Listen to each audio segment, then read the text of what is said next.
This video is brought to you by Smart DNS Proxy, link in the description.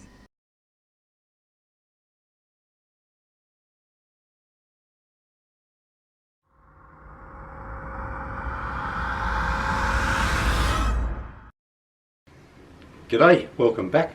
I'd especially like to welcome my new subscribers and I hope you enjoy the content of my channel. If you missed my last video, the very successful attempt at adding left-hand threading ability to my little homemade lathe, link up there now, you can go and watch that first. Then come back and watch this one. Right, so this week I'm back into making tools again, so it's just something I've been thinking about for quite a while. In some of the machining I did for part one of that left-hand threading, I was struggling to fly cut things with my current fly cutter because it's just a little bit too small. So I'm going to have another look at making a bigger one. Yet another fly cutting video. So let's head over to the bench and see what I think I might use to make it with over there. Alrighty, so my current fly cutter was one of the very first things I ever made in the way of tooling, and to be honest with you, I kind of struggled with it a bit because I didn't have a decent vise, which I have now. This was a shaft I bought for a cutter that I used to help build the mill with, and then decided I didn't like it, and so I just welded it on the top of a piece of shell. I don't remember where I got that from. But the problem with this is by the time I extend that tool out here somewhere to cut something like this thing I made in the left-hand tooling, the left-hand threading video, you can see here, by the time I get that out wide enough to cut that, or sorry, even this, that way, whatever it was, it's starting to, vibrate too much and giving me shitty finishes. So what I'd really like is a tool that will cut the full opening width of my vise is 105 millimeters. That's the widest thing I can get into it. So I want to be able to cut something 105 mil wide in a single pass without any dramas and get a really nice finish.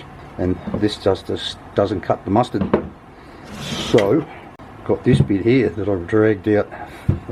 I started machining. A mate of mine from Bangkok gave me this. I started machining it up and it was rough as guts, so I even trimmed it up a bit to try and be able to hold it better in the lathe. But I started machining that months ago for the flywheel on one of the engines I made, and then realised it was too small, but I reckon that'll be perfect. Plenty of mass in it, so it'll be nice and heavy, and I think I'll drive it. This has only got 16 mil shaft. The biggest collet I have for the ER32s is 20 mil. I had this 20 millimeter chromed shaft out of McPherson strut. I've got a few bits of this, so I think I might use a piece of that, clean the end up, and I'll finish turning this down, drill a hole through it, bore a bit out in the back so I can put a bolt through it and just bolt this on, press it in but bolt it on anyway. So I need to get this back in the lathe, finish turning that off it, clean all that up, and then clean the rust off there, get it into the mill and mill it at, I do believe I had that milled at 15 degrees, so we'll mill it off this way at 15 degrees, machine some slots in it, drill and tap some holes and everything else. I mean, you've probably seen 1001 fly cutter videos. That's what I'm going to do. I can't keep coming up with new things to make all the time, it's a bit too hard. But anyway, that's it for this week, and I'll get this in the lathe first up, finish machining this down.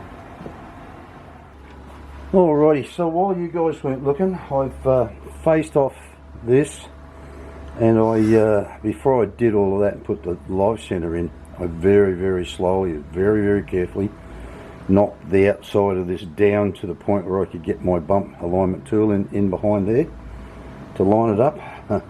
Very gingerly, didn't want to tear it out of there. So now I need to get rid of the rest of this now that I've got the center in there, so we'll hop into that and do it.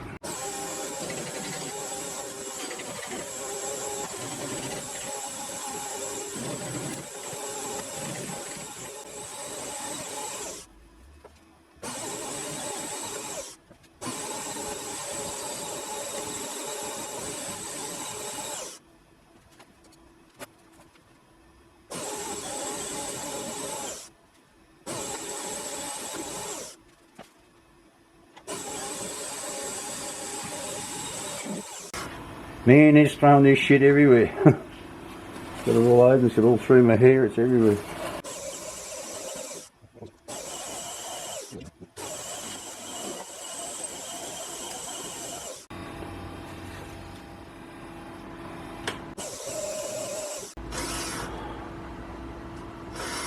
Alrighty, so I'll get that out of there, and it's a nice finish, isn't it? Get that out of there and turn it around, clean up the back end, get all the rust and stuff off, and just turn this down to the same size as that. Alrighty, so while you weren't looking, I turned around, faced it off, machined that down. It's not quite level with it. The bump tool left a line, and I've tried seeing it out, but decided once I get the 20mm shaft in there, I can turn around, hold it by that, and take a light skim off the outside, clean it up. Now we need to drill an 8mm hole all the way through it for a bolt, and then once I've done that, I'll stick that new 19mm drill in there, and then we'll bore it out and take that 20mm shaft.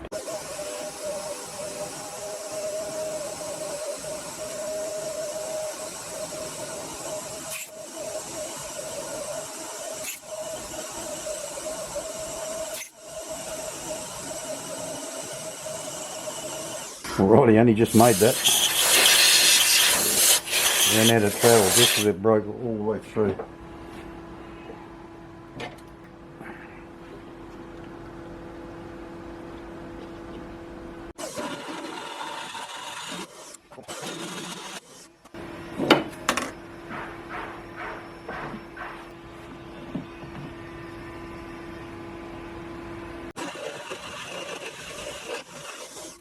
That was misbehaving a bit the way it was a couple of weeks back when the speed controller shit itself.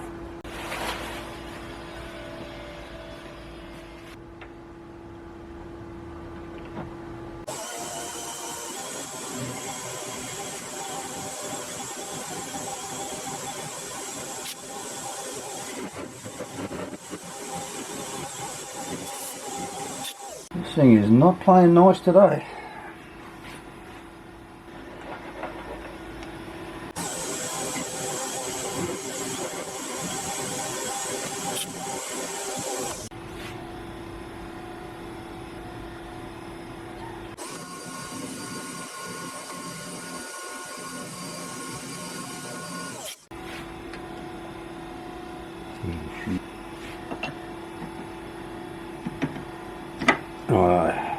It's actually a little bit looser than I would have liked. It's a Loctite and a bolt will keep that where it's got to be.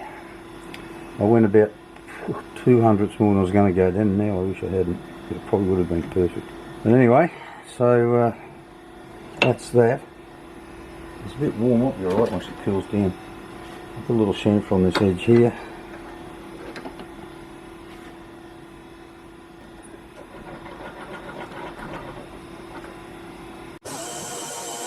Alrighty, so it's bloody lunchtime now, so I'm going to go and have some lunch, and then when I come back I might, well, I'm not sure what I'll do next actually. I might go over to the mill. I'm half tempted to fix this in here and then hold it in the mill in a collet chuck, but that might make it all sit up too high.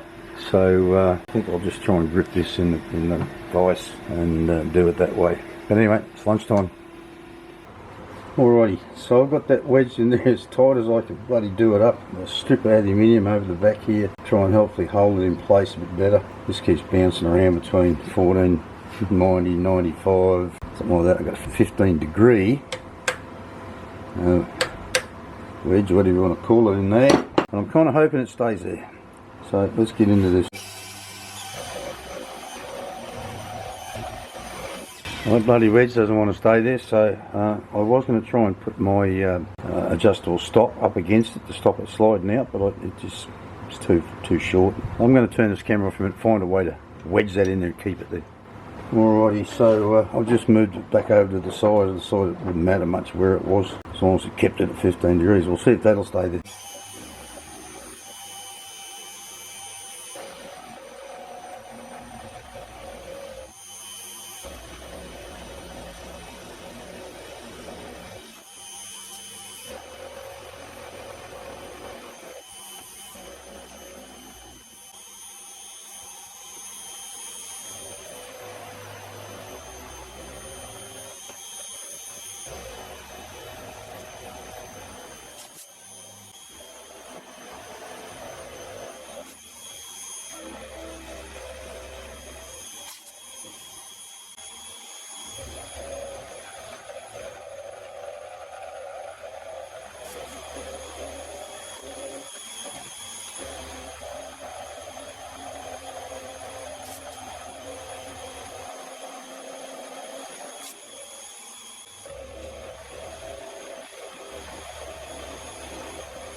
Well, thank God that's finished. That's taken an hour and a half. I've gone in 20 millimetres. So what was that? That was 6 3mm deep cuts and 2mm deep cut at the end of it to get in 20 mil. That is red hot. This is red hot. Everything's bloody stinking hot. So I'm going to leave it go. It's nearly iced coffee o'clock. So I think I'll go and maybe edit this stuff here and get a nice coffee and let all this cool down. I was going to get that out of there and then fly cut the top of that, but I might as well figure out which part of this needs to be machined out for where the screws go, and then mill out where the tool goes while I've still got all this stuff in there before I put the fly cutter in. Alrighty, so check the old one, made sure it's this side it's got to go on, and I've marked it out. I've ordered a 1/2 inch tool to use in this, or 12mm square, where I normally use 10mm ones, which will make it, you know, more rigid again, make it hopefully work better. So I've got to cut a 12mm slot in here. I can't use this cutter, and it's getting a bit, it's holding up pretty well, this one. I've had quite a few of these, and they tend to chip, but this is starting to go just on the points. But that's an Italian made thing, and they're a pretty good tool. This is Chinese made, I think, so it's not quite in the same lead. But that's an 8mm roughing bit. Can't use this one because it's 12.7, it's 1/2 inch, not 12mm. So I'll rough it out with the 8mm one, and then finish it with a 12mm end mill. Try and take a 2mm cut here and see how we go. I had one of these ones before, and I broke the bloody end off the thing. Just didn't want to. Couldn't give it as much of a hiding as that other thing. Anyway, we'll see how we go.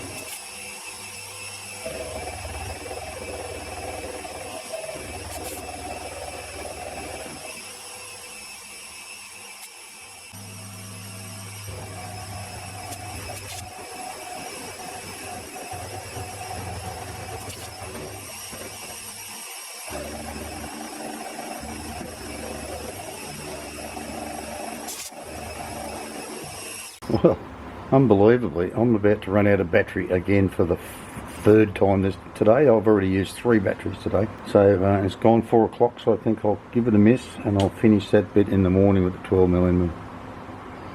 Alrighty, so just quickly before I head out the front this morning, I was lying in bed last night thinking about this damn thing, and the fact that I'd knocked 20mm off the top across here. Starting to wonder, and I'd gone in 20mm here. I was tempted to go in 25 there, and glad I didn't now, because I was starting to wonder about how much room I'd have left on top of that after I've cut this 12mm slot in here. And believe you me, it's not much. That little bit in there is only 4mm, and this is only 1.2 or whatever. But in saying that, by the time you rotate it around, it's a bit higher there. Now obviously any bolt that I put in there is going to stick up out of there, so what I'm going to have to do, I think, is put that stem in, Loctite a bolt into it, and then leave it sit overnight to set properly, then set it all back up in the mill and mill the top off the bolt. But anyway, so I'm going to go with 4 holes in here, 6mm, plenty of grip and power on that tool. And that's the way I'll do. So now I'll head out the front, finish machining up this slot and do this one. Alrighty, so let's do this.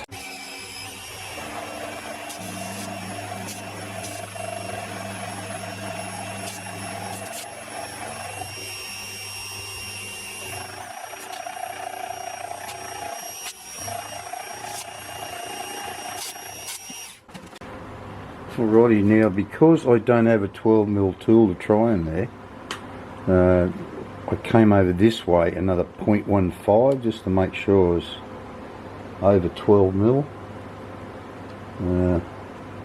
I better check it because I don't have a 12mm tool. It's only 11.82. That's a bit loose.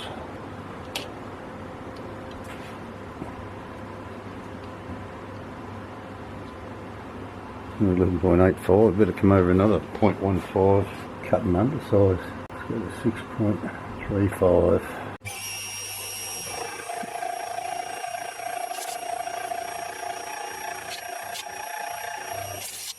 What have we got now?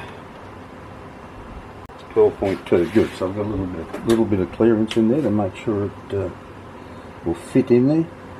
Right, so I'll get that tool out of there and get the roughing cutter in. I'll have to be really careful when I get back over here, because that's only 10mm from there to the top of the jaw, so I'm going to have to keep it just inside the jaw when I mill it out. And I'm going to make this bit across here 10mm thick.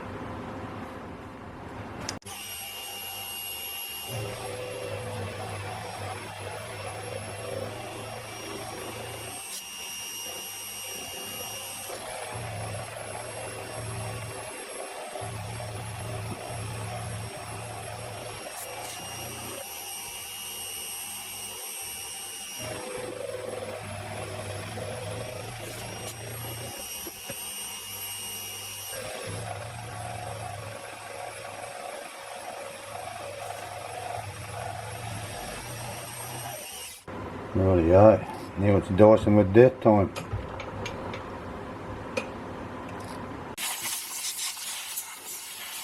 Dicing with chewing up the chuck time. Righto, so what's that, 33. Move away, 32.8, should be laughing. This hits the jaw, I'm going to spit.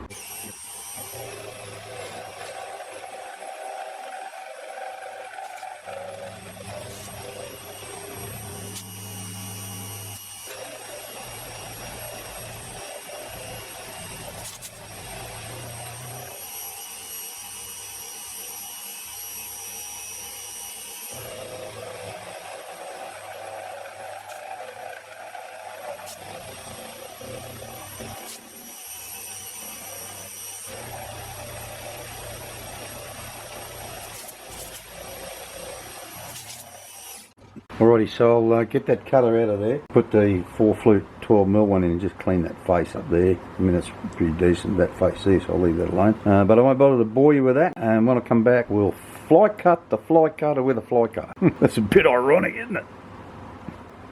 Alrighty, so let's do this. It'll be the finish of this setup part anyway, and then we can just deburr it all, and then I'll set it up, counterbore that for the bolt.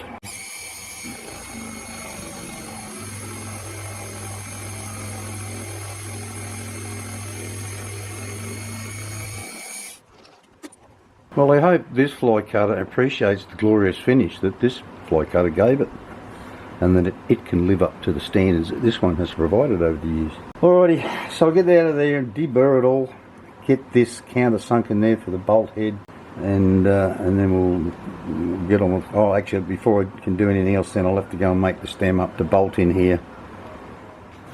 Alrighty, so I'm going to put this counterbore in there. What I'm going to do is go down in there until the cut on this side touches the base of that slot, and I'm going to go in 1.5mm. I'll zero it out going 1.5mm from there.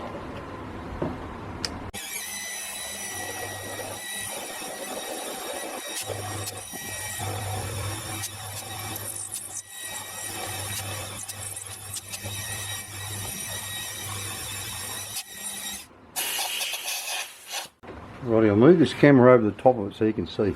Alrighty, so that's that's all there is in there. But I think, geez, I tell you what, there's not much.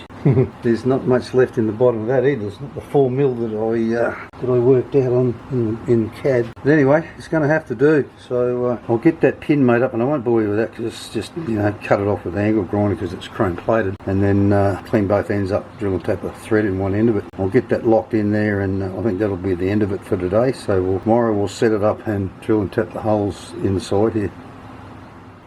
Right, so I dig through my scrap box and I found another bit, already had a hole drilled in the end of it, so I just drilled it out a little bit more and threaded it. So let's get this thing on there and bolt it up. It's on the top here too, because there's even less. There's even less in that bloody little step that I said was going to be there than I thought there would be. So it's going to need all the help it can get.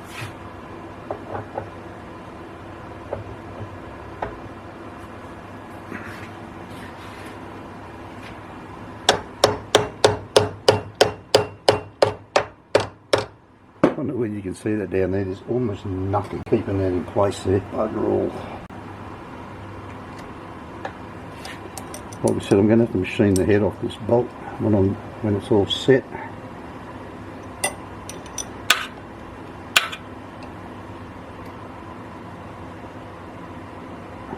Alright, so hopefully that's in there to stay. Alright, so I'm going to leave that until tomorrow now, and once it's set, I'll trim in this slot and then mill that bloody head off there, so it's not in the way, and then we'll set it all up, drill some holes in here. Alrighty, so I came out late yesterday afternoon and set all this up, so let's sort of do this.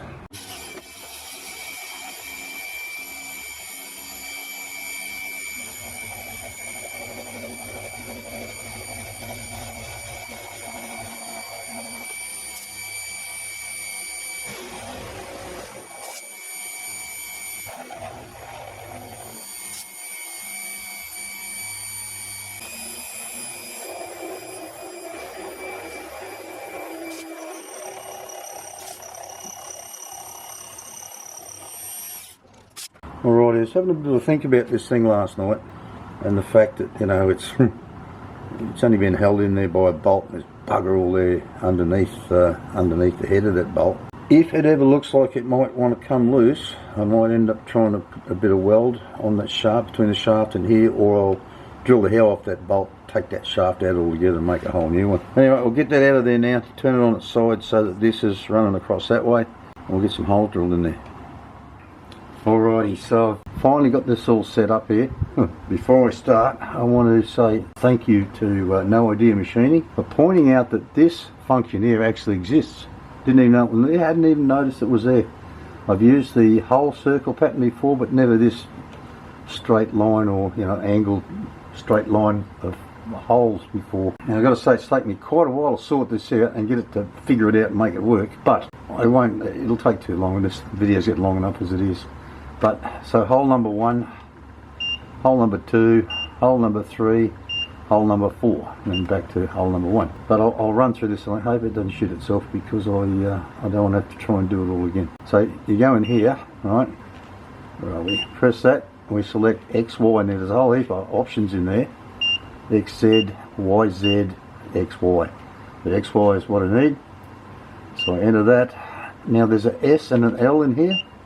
I have no idea what they stand for, but line S is what I need. Now the step over is 17mm, so I've set that. The angle is 75 degrees because it's 15 degrees off 90. So 75 degrees and 4 holes. So back to 0. So let's move this camera down here and we'll do it.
Alrighty, so we're nearly there with this. Only one minor thing left to do, and that is put back in the lathe and just take a light skim off the outside to tidy that up. And then it's just sit back and wait for that tool to get here. At least it's not coming from AliExpress this time. I've ordered it through Lathe. So hopefully it'll only be a day or so away. And once that gets here, we'll set it up and make a fly cut with it and see how it goes.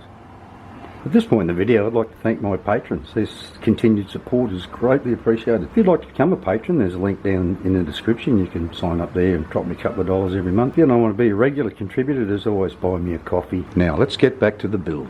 Alright, if you've been enjoying watching me make this, how about doing me a favour and smashing that like button? Give me a great big thumbs up, because you know it kind of helps me out. Well, I had a lot of time trying to get a decent finish on that. It's just vibrating too much. in the end I clamped this in there to try and get rid of some of it. But yeah, I'm going to have to settle on that. Either that or just stand it, clamp it in the vise and just go at it with a piece of paper. Because trying to sand out here is like, oh, that's losing fingers territory. Alright, I was originally going to, I normally blue things like this, but I haven't got a lot left. And recently, just hang on a sec, Mark Presley did a video on, you know, stopping things going rusty. And that's my biggest problem here. And he had this stuff he was trying out. So I managed to track some down over here. And oddly enough, I paid about the same price here that he paid for it in Australia. It's kind of amazing because stuff costs sort of savage import duties here. So I think I might just treat it with some of this and see if that keeps the rust at bay. But anyway, I'll get that out of there now and just sort of get the file into anything that's a bit burry. There's a couple of little burrs here and there. And we'll wait for that tool to get here and then give it a whirl.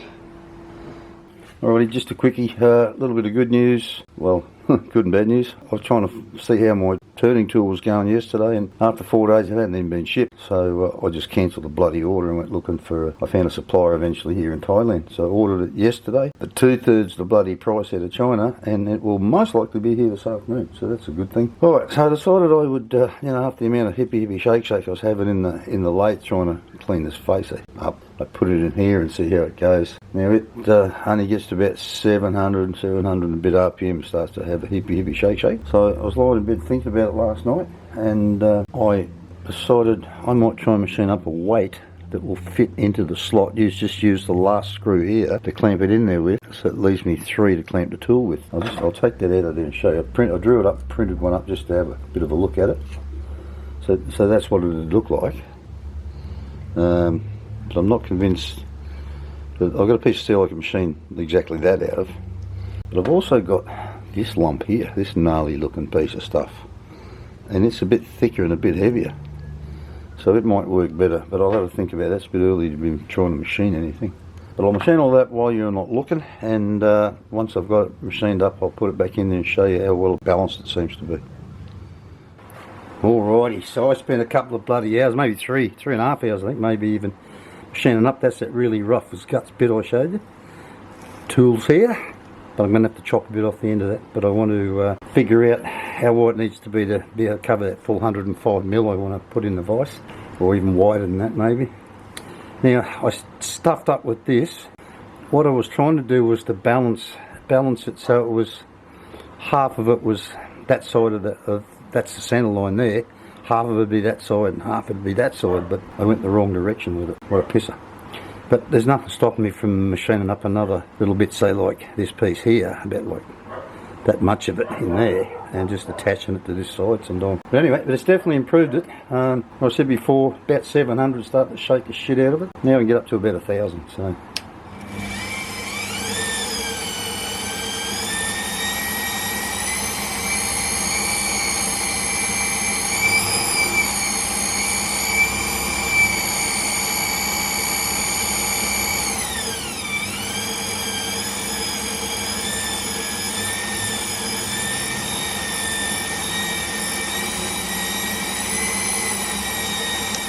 Actually, that might have been 1,000 without that hanging out of there, because I can't get it up there now. But anyway, we'll get there with it. So it's pretty late in the day now. In fact, I think I might, it's beer o'clock, I might go and have a beer. Tomorrow I'll cut that down to a reasonable length, because it can't go all the way up in there, because this has got a little bit tab in there holding it in. So it can only come into about here somewhere, about there. So I need to cut a bit off it. That might help balance it up a little bit maybe. Anyway, tomorrow I will try and fly cut something with it. Alrighty, so that's my vise maxed out. You're going to see this when I do. I've got this set that it's running just over 800 RPM, not doing too bad balance wise. So let's see how we go. This tip I've got in here is, I think at best, questionable quality wise. But anyway, let's see.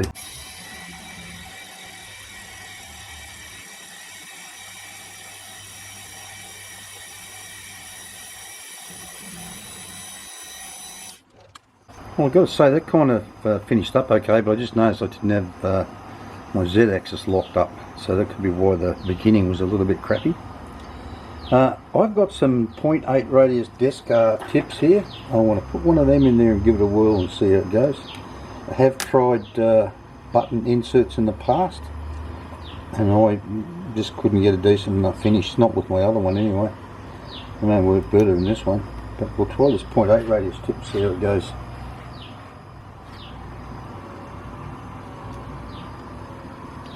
Could never quite get a decent finish out of the old one with the 0.8 tips, which I thought would always, you know, give me a really nice finish, but they never did.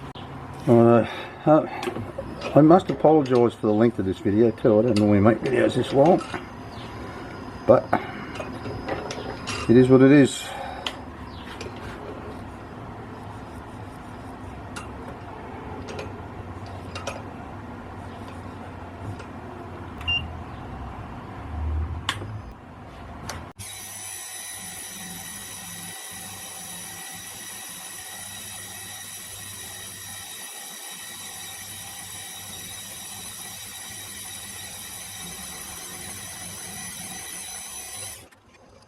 Well, I've got to say, that's not the best finish I've ever got, but god damn, it feels as smooth as a baby's bum. This is only a piece of scrapbinium. I've got no idea what grade of steel it is, and quite often I find that scrapbinium doesn't give me that grade of finish. Things like S45C that I use a lot, they give great finishes, but I'm pretty bloody happy with that. Well, I reckon that's about it for this video. I hope you enjoyed watching me make that, and don't forget, if you did, you know, smash that like button because it helps me out. So that's it for this week. I've got another tool to make next week. Well, we seem to be stuck in tool mode at the moment. But anyway, thanks for watching, and I'll see you all next week. Bye bye.